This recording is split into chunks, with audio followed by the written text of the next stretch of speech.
సభ్యులందరికీ నమస్కారం.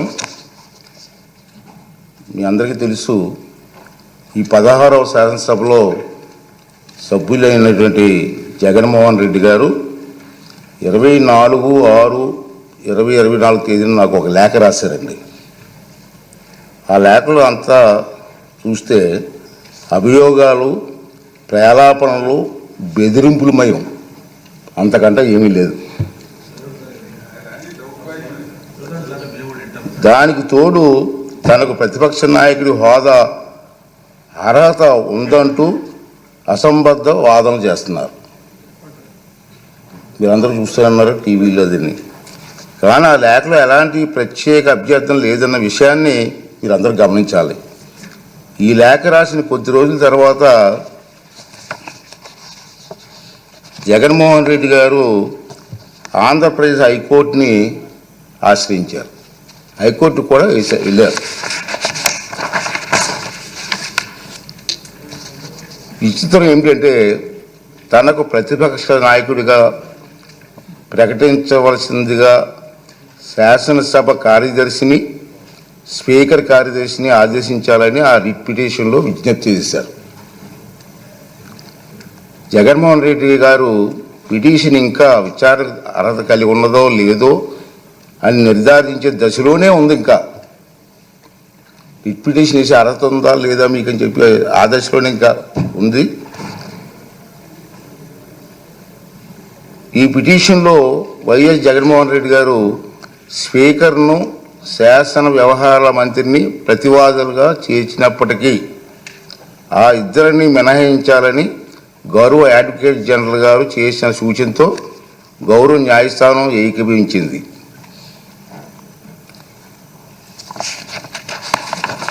ఈ న్యాయ ప్రక్రియ కొలిక్కి వచ్చే వరకు వేచి చూద్దాం అనుకున్నాను. నేను ఇంకా కోర్టులో పెండింగ్ ఉంది, పెండింగ్ చూద్దాం అనుకున్నాను. కానీ ఇటీవల కాలంలో ఈ అంశంపై జగన్మోహన్ రెడ్డి గారు ఇంకా వారి పార్టీ నాయకులు చేస్తున్నటువంటి పలు వ్యాఖ్యలు నా దృష్టికి వచ్చాయి. మీరు కూడా టీవీలో చూస్తూనే ఉన్నారు. గౌరవ హైకోర్టు స్పీకర్కు సమన్లు జారీ చేసిందని, ఉత్తర్వులు జారీ చేయాలని స్పీకర్ను ఆదేశించిందని జగన్మోహన్ రెడ్డి చేస్తున్న వార్తలు వచ్చాయి. నిజానికి ఈనాటి వరకు హైకోర్టు జగన్మోహన్ రెడ్డి చేసినటువంటి పిటిషన్ విచారణ అర్హత ఉందో లేదో నిర్ధారణే ఇంకా జరగలేదు. వైఎస్ జగన్మోహన్ రెడ్డి గారు ఈ రకమైనటువంటి తప్పుడు ప్రచారం చేయడంలో ఆశ్చర్యపడవలసిన పని ఏమీ లేదని నేను అనుకుంటున్నాను. ఇంచేదంటే 24/6/2024 తేదీ లేఖలో రాసినటువంటి నిరాధార ఆరోపణల్లో ఆధారంగానే ఈ తప్పుడు ప్రచారం సాగించారు. కాకపోతే ఆ దఫా ఆయన కల్పిత వాదనలను, ఆకాంక్షలను గౌరవ న్యాయస్థానానికి ఆపాదించడానికి సైతం వెనకాడలేదు.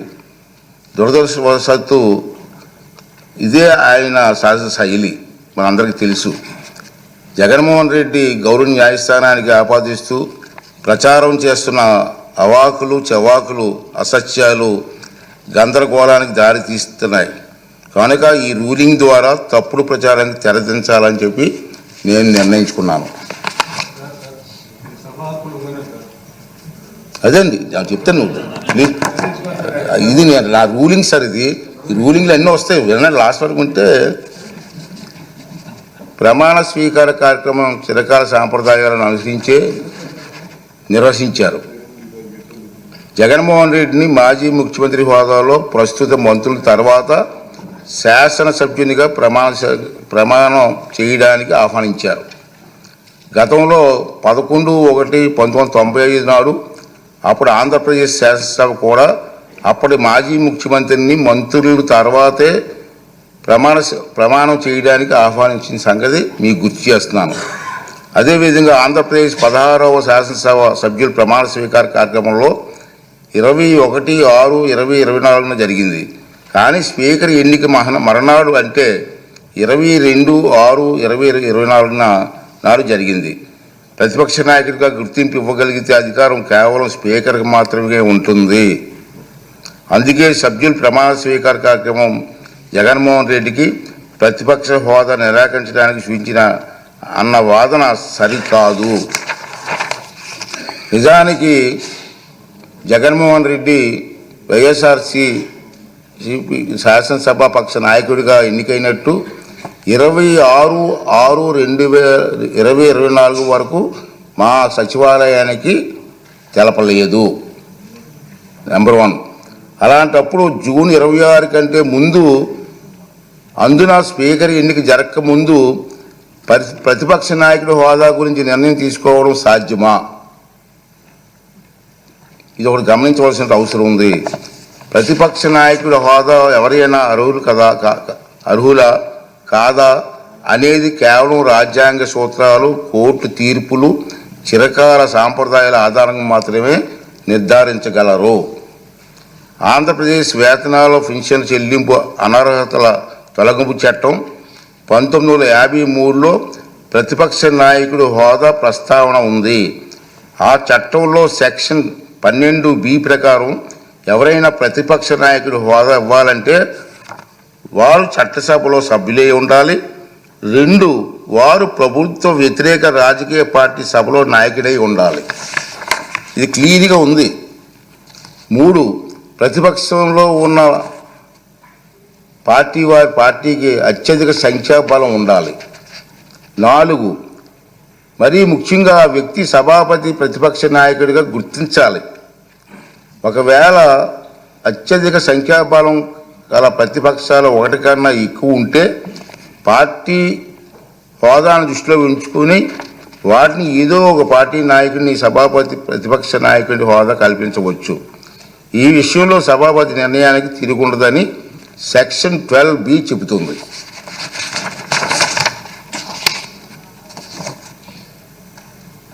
అదే సభ సమావేశంలో కావడానికి అవసరమైన క్వారం కనీసం సమానంగా ఉంటే సభలో మొత్తం సభ్యుల్లో 10ంట 1/4 సంఖ్యాబలం తప్పక కలిగి ఉండాలి. ఈ చరిత్రాత్మక డైరెక్షన్ను పార్లమెంట్లో ఆంధ్రప్రదేశ్ శాసనసభతో సహా అన్ని రాష్ట్రాలు చట్టసభల్లోని పాటిస్తున్నారు. గతంలో ఆంధ్రప్రదేశ్ శాసనసభ స్పీకర్ కూడా ఇలాంటి డైరెక్షన్ను నెంబర్ 56 జారీ చేశారు. ఈ డైరెక్షన్కు మూలాలు రాజ్యాంగం చూస్తే 103, 189(3) అధికారంలో ఉన్నాయి. చట్టసభల నిర్వహణ కనీసం 10ంట 1/4 సభ్యులు హాజరును వారంగా ఈ అధికారంలో నిర్దేశించారు. ఆంధ్రప్రదేశ్ వేతనాల పెన్షన్ చెల్లింపు అనర్హత తొలగింపు చట్టం 1953 ప్రకారంగా విచక్షణ అధికారాలు వినియోగించే సందర్భంలో స్పీకర్కు మార్గం చూపేది ఈ డైరెక్షనే. ఆంధ్రప్రదేశ్లో 1972-77 మధ్యకాలంలో 5వ శాసనసభను, 1994-99 మధ్యకాలంలో 10వ శాసనసభను ఏ ఒక్క ప్రతిపక్ష పార్టీకి ఎన్నికల్లో కనీసం 10% సీట్లు రాలేదు. కనుక ఎవరికి ప్రతిపక్ష నాయకుడిగా గుర్తింపు దక్కలేదు. అలాగే 5, 7, 8, 16, 17వ లోక్సభలలోనూ 10% సూత్రాన్ని పాటించడంతో ప్రతిపక్ష నాయకుడిగా ఎవరు పొందలేకపోయారు. ఇటీవల పొరుగులోనూ ఉన్న తెలుగు రాష్ట్రాల్లో 2021-2019 ప్రతిపక్షంలో ఉండే అతిపెద్ద పార్టీ నాయకుడు ప్రతిపక్ష నాయకుడిగా సభాపతి గుర్తింపు ఇచ్చారు. కానీ కొద్ది నెలల తర్వాత 9/6/2019 తన సభలో ఆ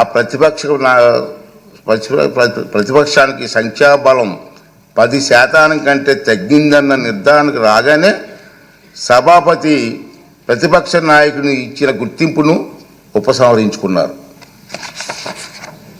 అలాగే 8వ లోక్సభలో తెలుగుదేశం పార్టీకి 10% సంఖ్యాబలం లేకపోయినా ఉపేంద్ర గారిని ప్రతిపక్ష నాయకుడిగా గుర్తింపు లభించిందన్న మాట కూడా అవాస్తవం.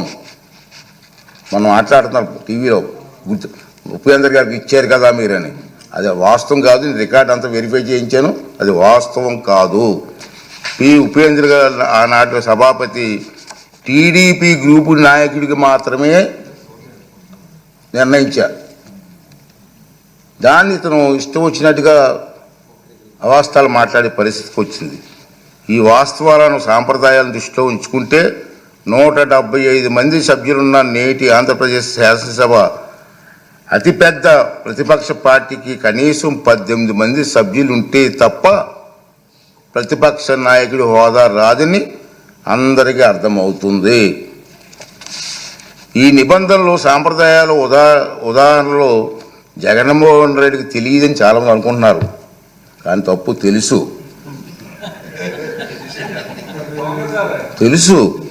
ఎందుకంటే 2019 జూన్ 13న ముఖ్యమంత్రి హోదాలో ఆయన ఇదే సభలో ప్రసంగిస్తూ చెప్పిన మాటలు మనందరం గుర్తు చేసుకోవాల్సిన అవసరం ఉంది.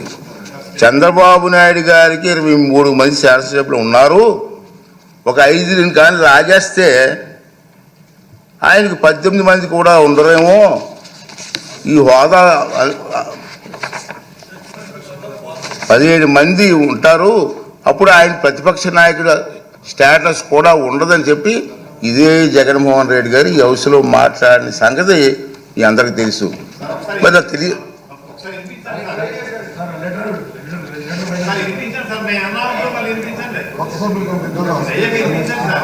అదే చెప్తాం కదా.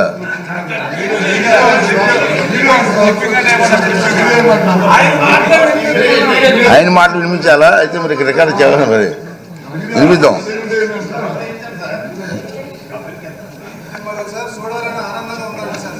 అతనే చెప్పారు నీకు హోదా పోయేదానికి అవకాశాలు ఉన్నాయి. మరి తెలియదనే మాట అది వాస్తవం కాదని చెప్పని అందరికీ అర్థమవుతుంది. ప్రతిపక్ష నాయకుడిగా గుర్తింపు పొందాలంటే సభలో కనీసం 10% సంఖ్యాబలం ఉండాలన్నది నిబంధన గురించి ఆయనకి స్పష్టంగా తెలుసునని సభాముఖంగా ఆయన చెప్పిన ప్రసంగం రుజువు చేస్తుంది. ఇలా కోరి మతిమరుపు తెచ్చుకోవడం మాజీ ముఖ్యమంత్రిగా మాజీ ప్రతిపక్ష నాయకుడిగా ఆయన హోదాకు తగిన కాదని నా అభిప్రాయం.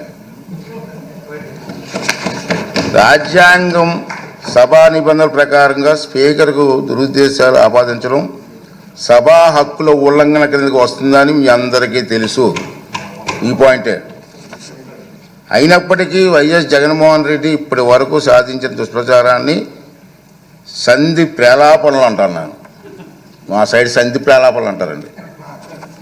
సంధి ప్రేలాపనలను పరిగణలోకి ప్రేలాపనలుగా పరిగణించి క్షమిస్తున్నాను, సభాపతి హోదాలో క్షమిస్తున్నాను. ఈ ధోరణి ఇలాగే కొనసాగిస్తే భవిష్యత్తులో ఎలాంటి చర్యలు తీసుకోవాలనేది ఈ సభలోని సభ్యుల సమిష్టి విజ్ఞతకు వదిలేస్తున్నాను. రూలింగ్ అవునండి, మీరు సభాపతి చేశారు కదా. ఈ సందర్భంగా మహానుభావుడు శ్రీ నందమూరి తారక రామారావు గారి ప్రజాసేవలో ఉన్నవారికి చెప్పిన తారక మంత్రం గుర్తు చేసుకుందాం. తారక మంత్రం సార్, ప్రజలే దేవుళ్ళు, సమాజమే దేవాలయం. ఈ శాసనసభ ప్రజలు అనేక దేవుళ్ళు నేరుగా ఎన్నుకున్న దేవాలయం. మళ్ళీ ఒకసారి రిపీట్ చేస్తాను, ఈ శాసనసభ ప్రజలు అనే దేవుళ్ళు నేరుగా ఎన్నుకున్న దేవాలయం. ఇది మనకు దేవాలయం లాంటిది. స్పీకర్గా నా బాధ్యత ఈ దేవాలయానికి నేను పూజారిగా పనిచేస్తున్నాను మాత్రమే, అంతే కదండి. దేవుడు తిరస్కరించిన వరాన్ని పూజారి నుండి ఆశించడం ఎంత తప్పు కదండి. దేవుడి నిర్ణయం 11 మంది ఇచ్చాడు, నన్ను ఏం చేస్తాను? పూజారికి నేను ఏం చేయగలను?